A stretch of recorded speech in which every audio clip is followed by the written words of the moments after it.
What's going on, Matty? Oh, I thought we were gonna hit a bowl. Oh. Did you want to start already? We can start the bowl. Okay. Pardon us, folks. We're under maintenance right now. Yeah. You will please excuse the. I mean, I have a topic. I just don't want to get up and press it again. No. I don't mind. This is Age of the Shrug at ease. That's right. I can't get this guy out of there. Mm-hmm. That means it's not ready to go. Yeah, that's what I'm thinking. All right. You want me to clear it, or you want to clear it? Where's the lighter? There we go. Yeah. Oh, that's beautiful. That'll be beautiful. That was my fatty grunt.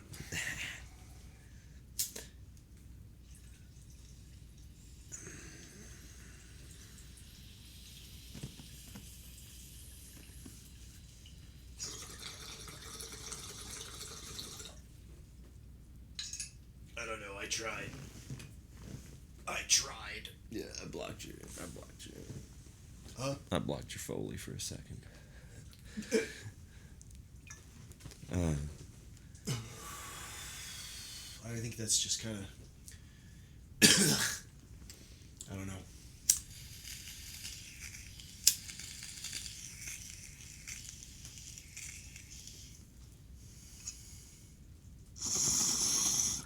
Yeah, dude, it's real chunky and dense. It was so hard not to laugh. Motherfucker. I do that so many times. I just stick my finger right in the I bowl. know, Like man. Hey. And then, you know... I just set this thing on fire. Let me touch it. I just lit it. I'm about to do it again, man. It's like the normal impulse. I don't know. Oh, God. It's a good thing I wasn't loading guns in the Revolutionary War. Hey, what the... I gotta test my powder. Yeah.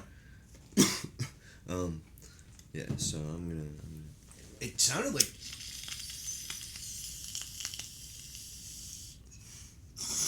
Yeah, that's it. Okay, that got it. And now these.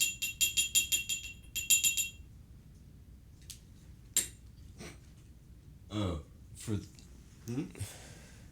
Did I already say that?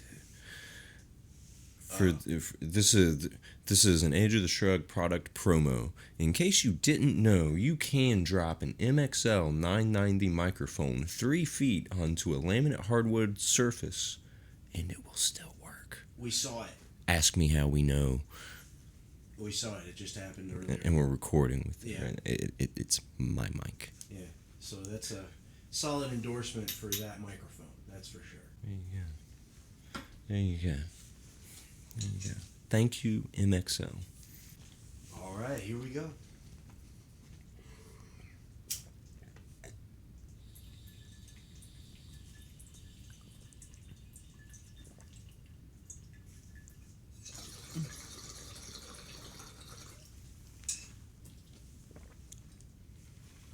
Yes.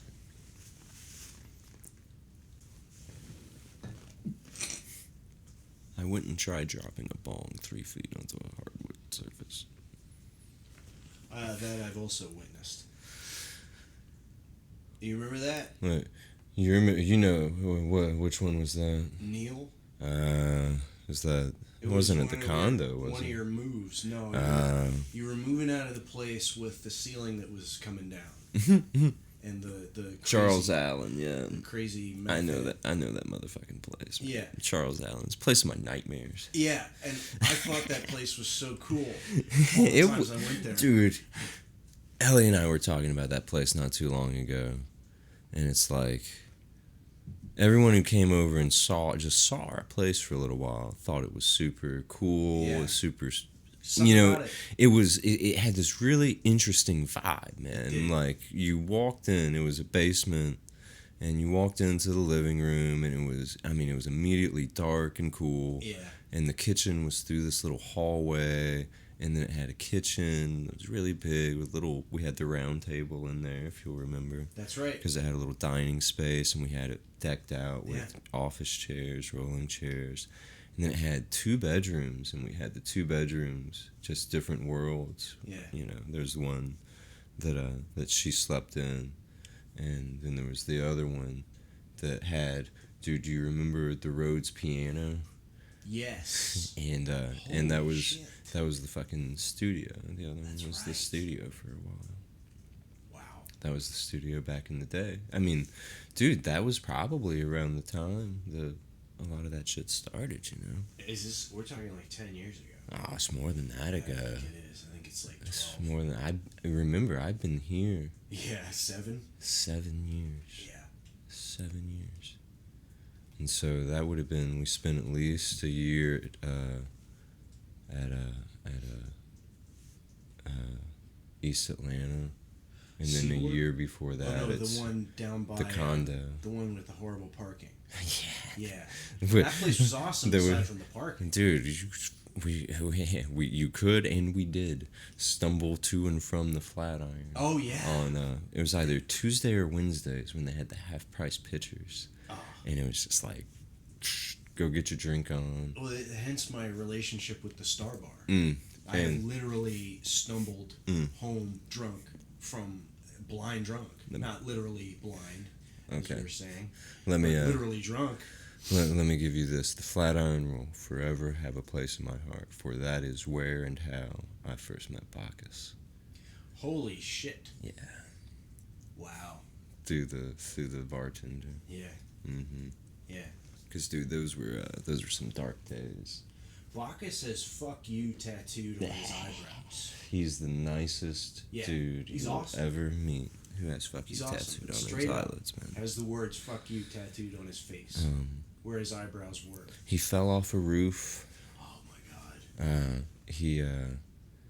He was in a wheelchair for a while. You That's remember when I when met he him. was winning? And I thought when I saw him walking around afterwards, I was all confused because when I met him, he was in the wheelchair, and I just thought, oh well, shit, this is this guy's situation that he's walking around. I was like, oh, how awesome, that's great. It didn't take because he was not walking for a while. Yeah. And I think it was just if you're not mobile, if you're not using your muscles for a week.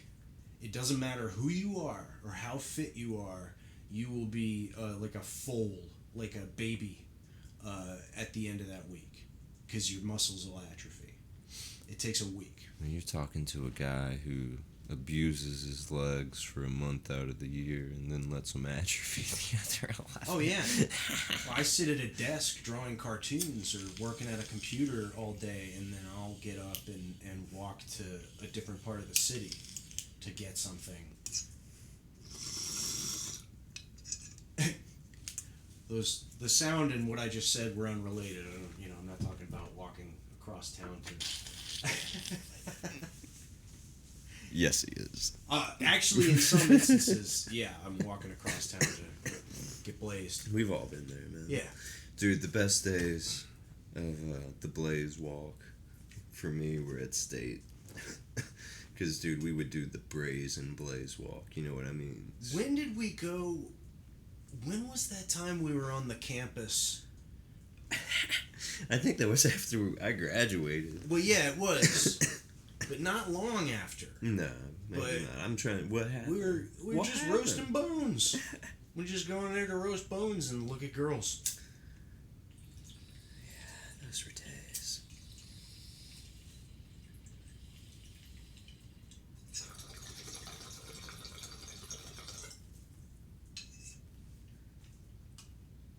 I wonder if that's I'm a big fan of Yosemite Sam.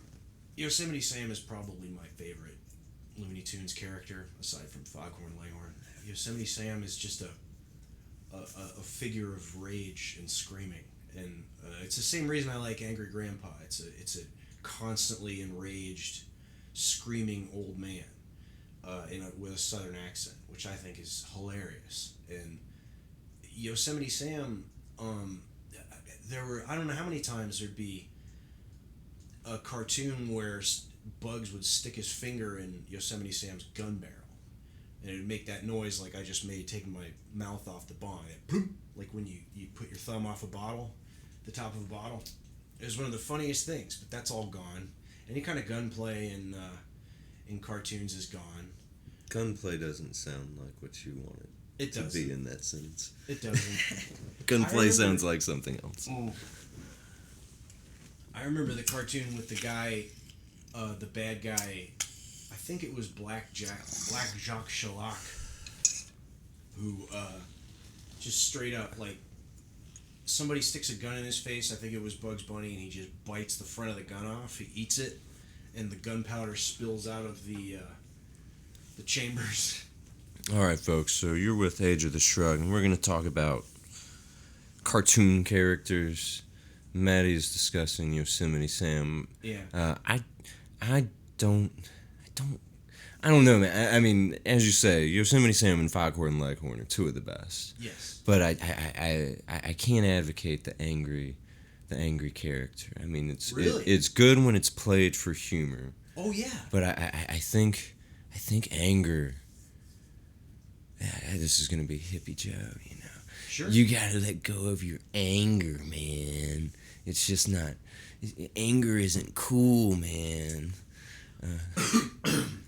I don't know. I mean, we watched a lot of those cartoons. Yes. I mean, you got to remember, we're not the same age. No. You know, ladies, you don't want him. I'm an old man.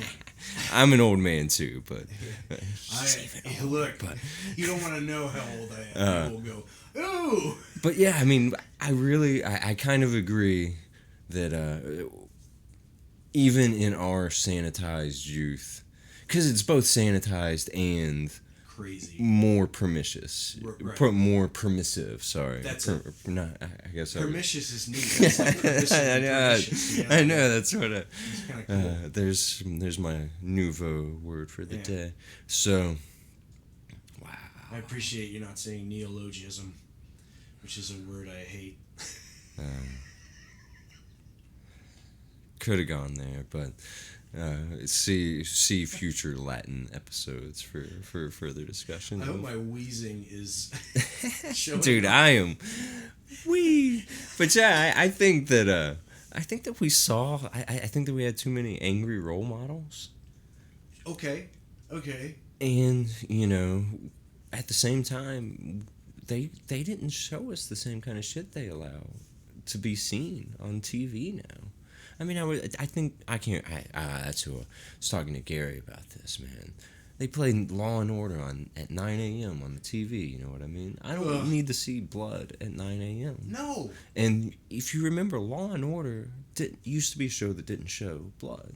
You know, it used to be they showed up at the end of after the crime's taken place. Right. You know, maybe you see the first half was the lawyers, second half was the cops. And you didn't even have as much of the lawyers in there back in the day.